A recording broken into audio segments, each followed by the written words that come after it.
کیسے دیکھتے ہیں اس پورے گھٹنا کرم کو جب سعودی عرب میں شراب کی دکانیں کھل گئی؟ کہ حدیثوں کے ذریعے سے جن چیزوں کو منع کیا گیا تھا انہی چیزوں کو وہ وہاں جگہ دے رہے ہیں. یعنی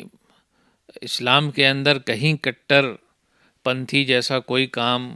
کوئی عمل نہیں ہے. اور آج دیکھیے بہار جیسا اسٹیٹ، یہاں شراب کو بند کر دیا گیا تو کتنے گھر اس سے بچ گئے اور کتنے گھر ٹوٹنے سے بچ گئے، عورتیں جو ہیں وہ بیوہ ہونے سے بچ گئیں. اسلامک کنٹری نہ سعودی عرب ہے اور نہ امارات ہے، بلکہ یہ جو ان کی پالیسیز ہیں اس سے ہمیں یہ سمجھ میں آتا ہے کہ یہ بالکل اسلام مخالف، صرف دولت کو، پیسے کو اور لوگوں کو ایک جگہ اس لیے جمع کرنا چاہتے ہیں کہ ان کو آزادی دی، ایسی آزادی دی جائے کہ یہ کھلے عام یہ وہاں غلط تعلقات قائم کریں اور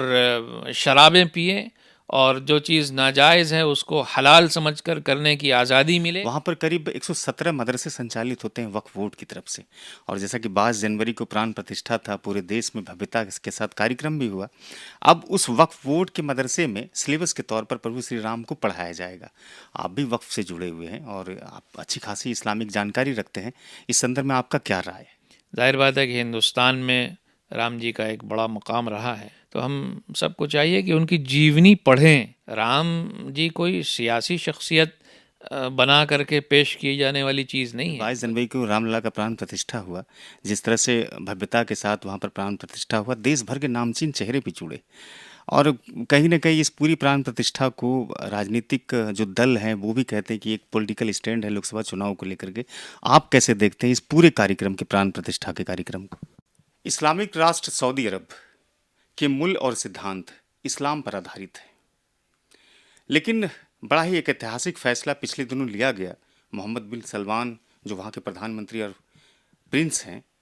اس نے پہلی مرتبہ یہ گھوشنا کیا کہ سعودی عرب میں بھی شراب کی دکانیں کھلے گی، لیکن اس پر وہ کئی طرح کے شرط بھی لگائے ہیں، اور یہ دکانیں عام آدمی کے لیے نہیں بلکہ ڈپلومیٹس کے لیے ہوگی. اس نے شراب کو میجرمنٹ کرتے ہوئے بھی نردھارت کیا ہے کہ کس آدمی کو کتنا شراب مل سکتا ہے. لیکن اس کے بعد سے محمد بن سلمان کی چرچا اسلامک راشٹروں کے ساتھ ساتھ کئی دھرم گروؤں نے بھی کرنی شروع کر دی. جانکاری کے انوسار سعودی عرب میں آلوچناؤں کا شکار اس وقت وہاں کے پرنس ہیں، اور یہ کہا جا رہا ہے کہ 2030 کے ویژن کے انوسار ہی اس طرح کے فیصلے لیے جا رہے ہیں. پہلی مرتبہ جب 2016 میں سعودی عرب سے سنیما گھروں کی پابندیوں کو آزاد کر دیا گیا، تو پھر 2018 میں ایک نیا فیصلہ لیا گیا، اور یہ فیصلہ تھا وہاں کی مہیلاؤں کو ڈرائیونگ لائسنس کی آزادی ملے، یعنی کہ وہاں کی مہیلائیں سعودی عرب کی روڈوں پر فراٹا کار چلا سکتی ہے. اس کے بعد پھر شراب کی دکانیں کھلنے کی اس طرح کے فیصلے سے کئی دھرم گرو کے ساتھ ساتھ اسلام کو ماننے والے لوگوں کو چونکا دیا گیا ہے. تو آج اس بندو میں ہمارے ساتھ خاص مہمان ہوں گے بھاگلپور خانقاہ پیر دمڑیا کے سجادہ نشین سید صاحب فخر عالم حسن صاحب. سویکار کیجیے. نمسکار، میرا نام اکرام الحق ہے اور آپ سٹن ٹائمز دیکھ رہے ہیں. بڑا ہی ایک فیصلہ، کہتے ہیں کہ ادار وادی نیتیوں کو تھوڑا سا سعودی میں بحال کرنے کی، کٹرتا کو کم کرنے کے لیے فیصلہ اس طرح کا لیا گیا ہے. چونکہ آپ دھارمک روپ سے بھی ایک نپون شرینی میں آتے ہیں اور سجادہ نشین کے طور پر بھاگلپور میں کام کرتے ہیں، دیش ودیش کا بھی ٹور آپ نے کیا ہے، کیسے دیکھتے ہیں اس پورے گھٹنا کرم کو جب سعودی عرب میں شراب کی دکانیں کھل گئی؟ محمد بن سلمان جب سے سعودی عرب کے حاکم بنے ہیں، حالانکہ ان کے والد سلمان صاحب کے ہاتھوں میں ابھی اقتدار ہے، لیکن سارے فیصلے جو بھی وہاں ہو رہے ہیں وہ محمد بن سلمان کے زیر اثر لیے جا رہے ہیں. اور یہ جو بھی فیصلے لے رہے ہیں اس سے ایسا لگتا ہے کہ ان کی پرورش، ان کی پرداخت، ان کی تعلیم سب ایسے ماحول میں ہوئی ہے جہاں اسلامی شاعر کے لیے کوئی جگہ نہیں ہے. تو ہم دیکھتے ہیں کہ وہ ملک جزیرۃ العرب کا وہ ایسا ملک جو کہ تمام مسلم دنیا کے لیے ایک مرکزی حیثیت رکھتا ہے، سینٹرل ہے، اور جہاں سے اللہ کے نبی حضرت محمد مصطفیٰ صلی اللہ علیہ وسلم جو کہ ایشور کے آخری سندیشتہ ہیں،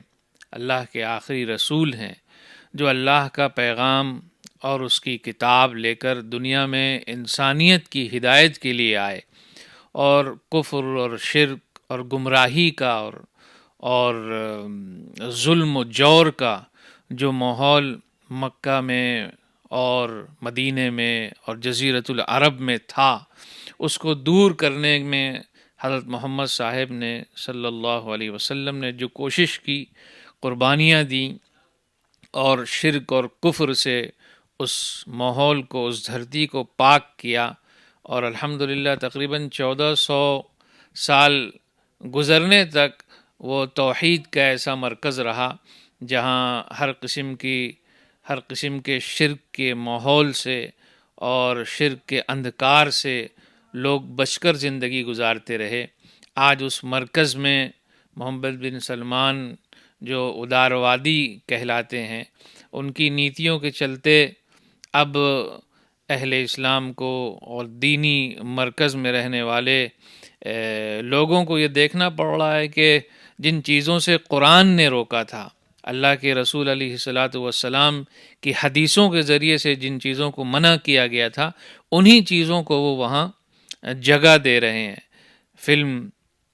فیسٹیول ہو رہے ہیں اور ناچنے اور گانے کی محفلیں جزیرۃ العرب کے مرکز کے اندر سجائی جا رہی ہیں، اور اسی کے ساتھ اب یہاں تک بات پہنچ گئی کہ جس کام سے خدا نے آخری کتاب میں حکم دیا تھا کہ یہ شیطان کا کام ہے، شیطانی عمل ہے، اور یہ ایسی برائی ہے جو تمام برائیوں کی جننی ہے، اس کو بھی وہاں حلال بنا کر کے پیش کیا جا رہا ہے۔ تو ہم سمجھتے ہیں کہ یہ سب قیامت کی کھلی علامتیں ہیں جو جزیرۃ العرب میں بھی ظاہر ہو رہی ہیں۔ اس لیے ہم سمجھتے ہیں کہ جو بھی کام محمد بن سلمان کے ذریعے سے لادینیت کا کیا جا رہا ہے، اس پر آج نہ کل خدا کی سخت ترین گرفت ہوگی، اور آخرت میں اگر انہوں نے توبہ نہیں کی تو وہ بہت برا ان کا ٹھکانہ ہوگا۔ محمد بن سلمان اس باتوں کو زور دیتے ہیں کہ ہم کٹرتا جو ہے، اسلامک کٹرتا ہے، اس سے تھوڑا سا اسلام کو اداروادی دھارا میں جوڑنا چاہتے ہیں، یعنی کہ اسلام کو ایک ماڈرن جو اسٹرکچر ہے اس پر لانا چاہتے ہیں۔ اب باقی دیش جو اس طرح کے سندیش جب سنیں گے اور سمجھیں گے، اور جو اسلامک راشٹر ہے، تو ان سب پر کیا اثر ہوگا؟ یعنی اسلام کے اندر کہیں کٹر پنتھی جیسا کوئی کام، کوئی عمل نہیں ہے۔ یہ تو عام طور پر آج کل اداروادی جیسے شبد پھر کیوں آ رہے ہیں بیچ میں؟ یہ تو ان سے پوچھیے جنہوں نے ان سب شبدوں کو ایجاد کیا ہے آج کے دور میں۔ اسلام جو ہے وہ فطری نظام حیات ہے، انسان کا جو نیچر ہے، جو فطرت ہے، اس کے عین مطابق ہے، کیونکہ اسلام وہ اس سنسار کی سرشٹی کرنے والے مالک، خالق، جو سب کا پروردگار ہے، سب کا پالنہار ہے، سب کا خالق ہے، سب کا پیدا کرنے والا ہے، بارشوں کا برسانے والا ہے، غلوں کا اگانے والا ہے، ہواؤں کا چلانے والا ہے، وہ اس نے بندوں کے لیے یہ نظام پسند کیا ہے۔ اسلام کے مطلب ہوتا ہے کہ وہ لوگ، وہ انسان جو اپنی خواہشات اور اپنی خواہشات نفس کو، اپنی ولز کو، اپنی چاہت کو اللہ کی چاہت کے آگے قربان کر دیں، تو اس کو کہتے ہیں جو اپنے اندر کی ہرشا ہے، اندر کا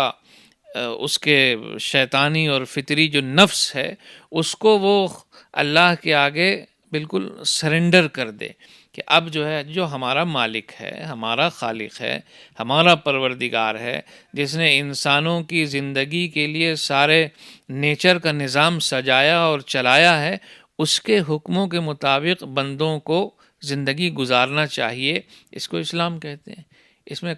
کٹر وادتا جیسی کوئی بات نہیں ہے۔ بھائی، جب کہا گیا ہے کہ ماں باپ کو چاہیے کہ اپنے بچوں کا بہترین نام رکھیں، ان کو اچھی شکشا دیں، ان کی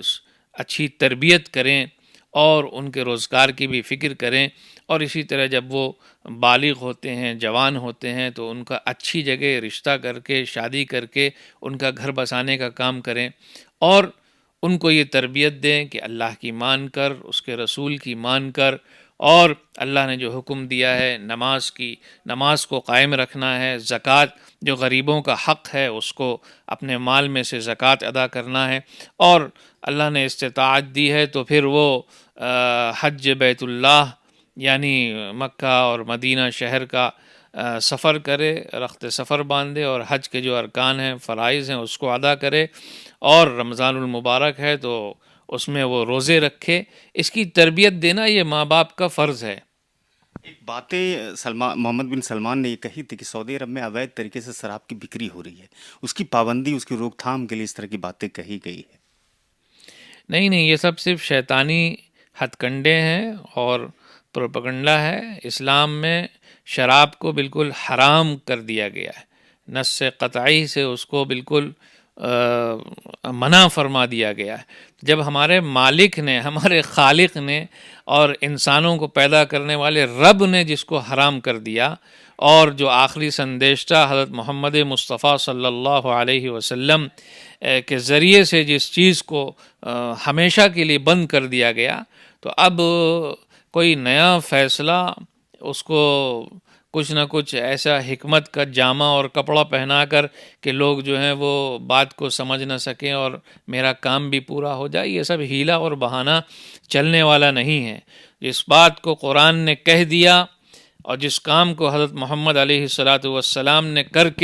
کرنے کا حکم دیا یا منع فرما دیا، پوری ملت اسلامیہ کو بلکہ پوری انسانیت کو چاہیے کہ اس کام سے رکیں اور بچیں، کیونکہ رب اللہ جسے ایشور کہتے ہیں وہ سارے انسانوں کا رب ہے، اور آخری سندیشہ حضرت محمد صلی اللہ علیہ وسلم نہ صرف مسلمانوں کے نبی ہیں، یہ تمام انسانوں کے لیے نبی بن کر دنیا میں تشریف لائے۔ ان کے لیے اس لیے ہمیں چاہیے کہ ان کی جیونی سے روشنی لے کر، انہوں نے جن چیزوں سے ہمیں روکا، منع کیا ہے، اگر ہم سائنٹیفکلی غور کریں گے تو وہ ایسی بری چیز ہے جس سے انسان کا گھر تباہ ہوتا ہے، معاشرہ میں بکھراؤ پیدا ہوتا ہے، اور خود انسان کی زندگی بھی ختم ہوتی ہے۔ شراب کو بتایا گیا ہے کہ اس سے کڈنی فیلیور ہوتا ہے، اور اسی کے ساتھ ساتھ اس کے لیور میں جو ہے وہ کینسر ہونے کے چانسز بڑھ جاتے ہیں۔ تو پھر کیا ہو گیا انسانوں کو کہ وہ اللہ کے بتائے ہوئے ایشوریہ جو گرنتھ ہیں اور جو آخری کتاب قرآن مجید ہے، آخری سندیشتہ حضرت محمد صلی اللہ علیہ وسلم ہیں، ان کی باتوں سے دور ہٹ کر شیطان کی پیروی کرے، شیطان کی اتباع کرے۔ اور آج دیکھیے بہار جیسا اسٹیٹ، یہاں شراب کو بند کر دیا گیا تو کتنے گھر اس سے بچ گئے اور کتنے گھر ٹوٹنے سے بچ گئے، عورتیں جو ہیں وہ بیوہ ہونے سے بچ گئیں۔ آئے دن آپ سنتے ہیں کہ شراب پی کر کے بڑے سنکھیا میں لوگ مر رہے ہیں۔ لیکن سر یہ سعودی عرب کا واحد فیصلہ نہیں ہے، گلف میں دبئی بھی آتا ہے، دبئی میں تو کئی ریسٹورینٹ چلتے ہیں، بیئر بار چلتے ہیں، وہاں پر تو اس طرح کے فیصلے لیے گئے ہیں، کہیں نہ کہیں وہ بھی تو ایک اسلامک کنٹری ہی ہے۔ بالکل نہیں، اسلامک کنٹری نہ سعودی عرب ہے اور نہ امارات ہے، بلکہ یہ جو ان کی پالیسیز ہیں اس سے ہمیں یہ سمجھ میں آتا ہے کہ یہ بالکل اسلام مخالف، اسلام کی جو نیتی ہے، جو رواج ہے، جو اخلاق ہیں اور اسلام کی جو تعلیمات ہیں، اس کے بالکل وپریت یہ ملک کی پالیسیز ہیں۔ یہ صرف دولت کو، پیسے کو اور لوگوں کو ایک جگہ اس لیے جمع کرنا چاہتے ہیں کہ ان کو آزادی ایسی آزادی دی جائے کہ یہ کھلے عام یہ وہاں غلط تعلقات قائم کریں اور شرابیں پئیں، اور جو چیز ناجائز ہے اس کو حلال سمجھ کر کرنے کی آزادی ملے اور ایک اچھا ماحول ملے۔ آخر میں ایک پرشن کریں گے، آپ نے محمد صلی اللہ علیہ وسلم کی باتیں کہی، اور وہ میرا سوال ہے بھارت سے جڑا ہوا۔ بھارت کا ایک راج ہے جو اتر پردیش سے الگ ہو کر کے بنا ہے، اتراکھنڈ، وہاں پر قریب 117 مدرسے سنچالت ہوتے ہیں وقف بورڈ کی طرف سے، اور جیسا کہ 22 جنوری کو پران پرتشٹھا تھا، پورے دیش میں بھویتا کے ساتھ کاریکرم بھی ہوا۔ اب اس وقف بورڈ کے مدرسے میں سلیبس کے طور پر پربھو شری رام کو پڑھایا جائے گا۔ آپ بھی وقف سے جڑے ہوئے ہیں اور آپ اچھی خاصی اسلامک جانکاری رکھتے ہیں، اس سندرب میں آپ کا کیا رائے ہے؟ شری رام جی کے بارے میں اگر کوئی ان کی جیونی کیا تھی، ان کے سندیش کیا تھے اور ان کی تعلیمات کیا تھیں، اگر اس کے بارے میں کسی کو ایجوکیٹ کیا جا رہا ہے تو اس میں کوئی بری بات نہیں ہے، تو اچھی بات ہے۔ اور ہم سب کو چاہیے کہ ہم جتنے بھی بڑے اسکالرس، ریفارمرس اور اللہ کے رسول اور ایسی شخصیتیں جنہوں نے دنیا میں اصلاح کا بڑا کام کیا ہے۔ لیکن اچانک سے اس طرح سے بدلاؤ سلیبس میں کیا جا رہا ہے، لوک سبھا کے چناؤ بھی ہیں، آپ کو نہیں لگتا یہ ایک پولیٹیکل حصہ ہے صرف؟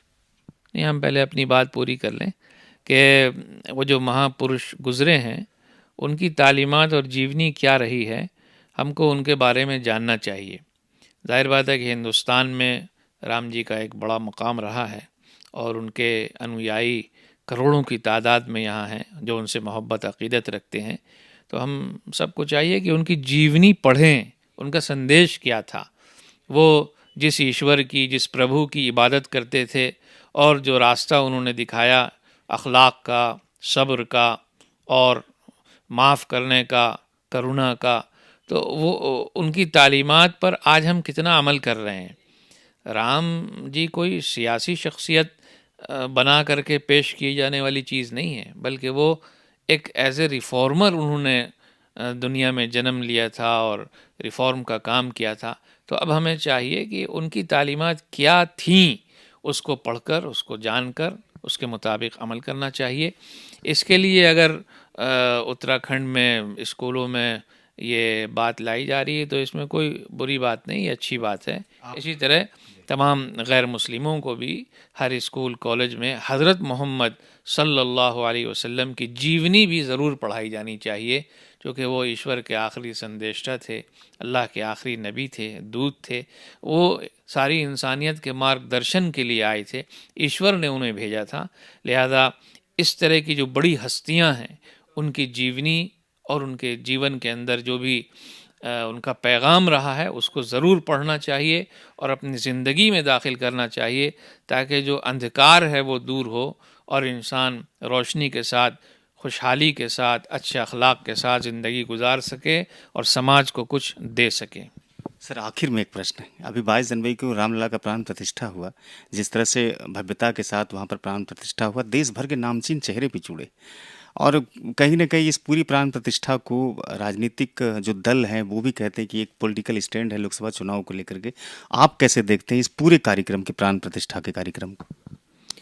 نہیں، پران پرتشٹھا کیا ہے؟ مطلب مورتی کے اندر جان ڈالنا،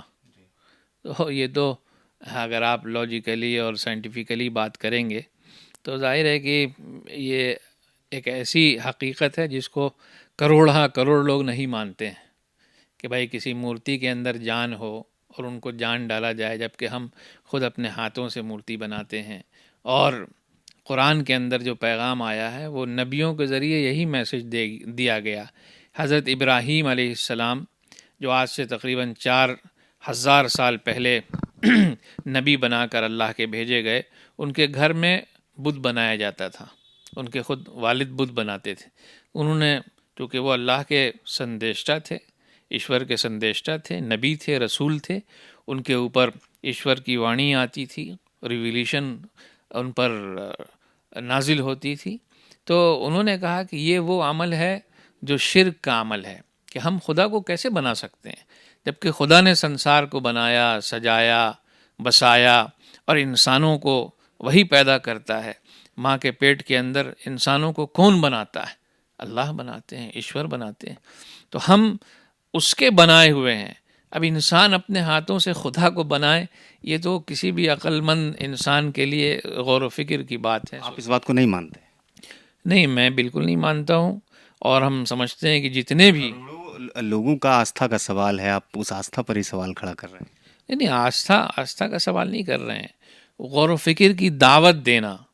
جو بھی یعنی جو ایشور کے گرنتھ ہیں، خود ہم یہ کہتے ہیں کہ رام جی نے ایشور کے بارے میں کیا کہا ہے، ویدوں میں کیا بتایا گیا ہے۔ رام جی نے کیا اپنے کو خدا کہا؟ وہ تو خدا کے دودت تھے، میسنجر تھے، اور انہوں نے خدا کی باتیں پہنچائی۔ وہ بھی خدا کی پرستش کرتے تھے، وہ بھی ایشور کی عبادت کرتے تھے۔ ان کا پیغام یہی ہے کہ میری عبادت نہ کرو، خدا کی عبادت کرو، وہ جو سرو شریشٹھ ہے، وہ جو ساری کائنات کو وجود بخشنے والا، جو دنیا کا رچیا ہے، اس کے آگے سر جھکاؤ، اس کے آگے ماتھا ٹیکو۔ ہم خدا نہیں، ہم خدا کے دودت ہیں۔ لہذا انہوں نے جو باتیں بتائی اس پر عمل کرنا چاہیے، اور ان کی تعلیمات کو تمام ہندو بھائیوں کو بھی پڑھنا چاہیے اور مسلمانوں کو بھی پڑھنا چاہیے کہ ان کی بنیادی تعلیم کیا ہے، رام جی نے کیا پیغام دیا، حضرت محمد صلی اللہ علیہ وسلم نے کیا پیغام دیا، حضرت ابراہیم نے کیا پیغام دیا۔ قرآن کھول کھول کر اس کو بیان کر رہا ہے کہ اے لوگو، ہم سب کا معبود اور جو معبود برحق ہے وہ خدا ہے، جسے کوئی ایشور کہتا ہے، کوئی بھگوان کہتا ہے، کوئی گاڈ کہتا ہے، کوئی لارڈ کہتا ہے، لیکن وہ ہے ایک جو ساری انسانیت کا وجود بخشنے والا اور ساری کائنات کا نظام چلانے والا وہی معبود ہے، وہی مسجود ہے، وہی مطلوب ہے، وہی ہمارا پالنہار ہے، یہ روزی دینے والا وہی، روزی کا مالک وہی، زندگی اور موت کا دینے والا وہی۔ اس لیے ہم سب کو چاہیے کہ عبادت صرف اس کی کریں۔ ہاں، جو ریفارمرز گزرے ہیں ان کا آدر ہوگا، سمان ہوگا اور ان کی قدر ہوگی، ان کی عقیدت ہوگی، لیکن ایسا نہیں ہے کہ عقیدت میں ہم حضرت محمد صلی اللہ علیہ وسلم کو خدا کا درجہ دے دیں، یہ کبھی نہیں ہو سکتا۔ جو اللہ کے رسول ہیں وہ خود اللہ کے رسول رہیں گے، جو اللہ کے بندے ہیں وہ اللہ کے بندے رہیں گے، انہیں کبھی خدا نہیں بنایا جا سکتا۔ خدا تو اس زمانے میں صرف ایک ہے۔ اسی لیے ایک شعر میں شاعر نے اپنی بات کہی ہے، وہ ایک سجدہ جسے تو گرا سمجھتا ہے، وہ ایک سجدہ